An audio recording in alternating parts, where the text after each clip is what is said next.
Okay guys, isang barko naman ng US Navy ang dumating dito sa Port of Manila, no? Kung saan dumaong dito sa may Pier 15. Ito yung barko na to, sobrang laki, no? At may mga daladalang karga ng mga jet fighter sa taas.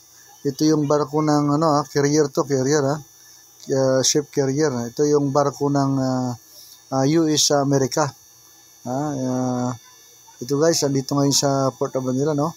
Sobrang laki ito guys, no? Sobrang laki. At yung sa kabila naman, kahapon yung video natin, yung sa Japanese Navy. Sa ngayon guys, meron tayong dalawang barko dito sa port area o Manila, no? Yung Japanese Navy at saka yung ito US America, no? Or US Navy. Andito sila ngayon guys upang magbisita sa ating bansa, upang magbigay tulong or assistant, no? Ito yung US Navy.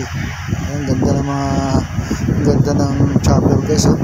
Kala mo may dragon pa na guys, may dragon pa na drawing, eh. At guys, ngayon titingnan nyo or panoorin nyo guys yung munting video ko guys na kung saan dito sa Pier 15. At pasensya na guys, no, hindi tayo makalapit-lapit at sobrang stricto yung US Navy, no? Bago ka pumasok, kailangan i-x-ray ka at kunin lahat ng detalye bago ka makapasok guys. So guys, thank you very much, and panoorin yung video guys, like and share. Thank you very much. Kaya no, may drawing pa na dragon.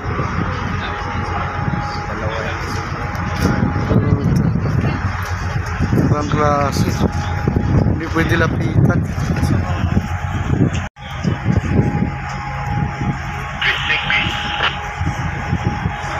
Amerika.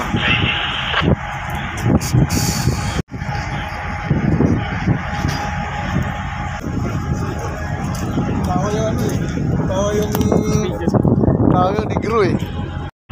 Ganda, oh.